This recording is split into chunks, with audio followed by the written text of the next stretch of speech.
Hey everyone, this is Christina with LeftSideArt.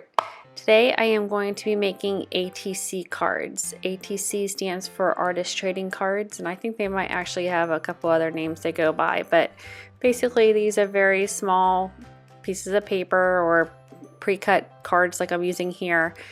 They're around 2.5 by 3.5 inches, kind of the same size as a business card.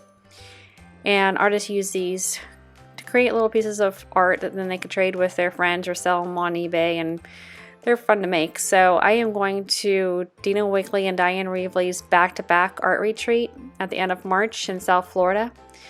And the folks who attend the workshop there last year traded ATC cards. And so this time I want to go prepared and have some to trade of my own.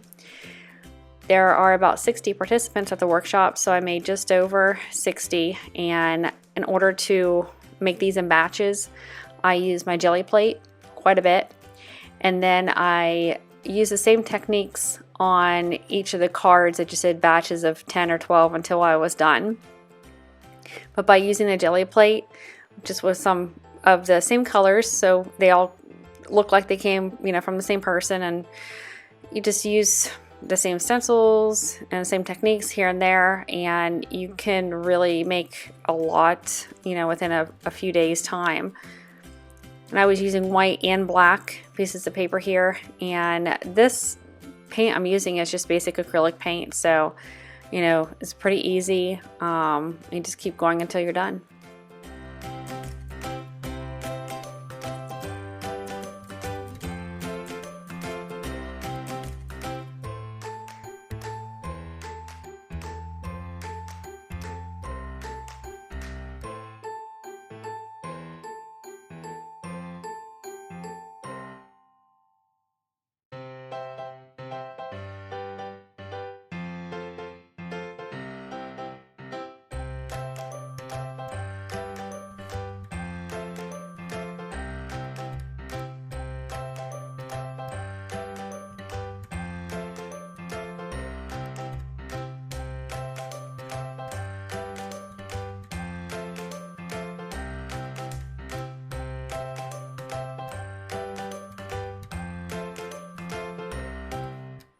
So for each of these cards, I did use the same layering technique on all of them, even though no two look the same.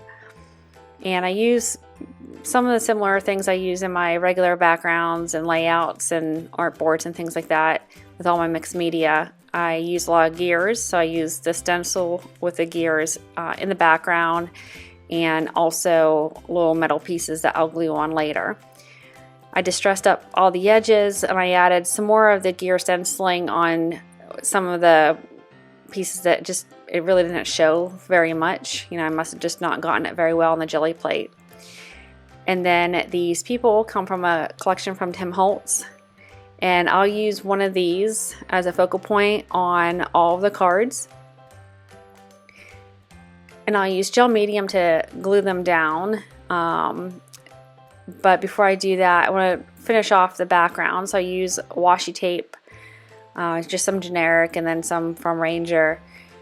And I also use the same gel medium to make sure that washi tape doesn't go anywhere. I'll kind of coat it lightly too.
Now I've gotten everything glued down, I did add some white splashes and some shading, but to finish these off, I am going to add a sentiment or a quote. They're all from these sticker books from the Tim Holtz collection. Even though they are stickers, I still will use glue to make sure they don't go anywhere, and then I'll add some shading and such around them.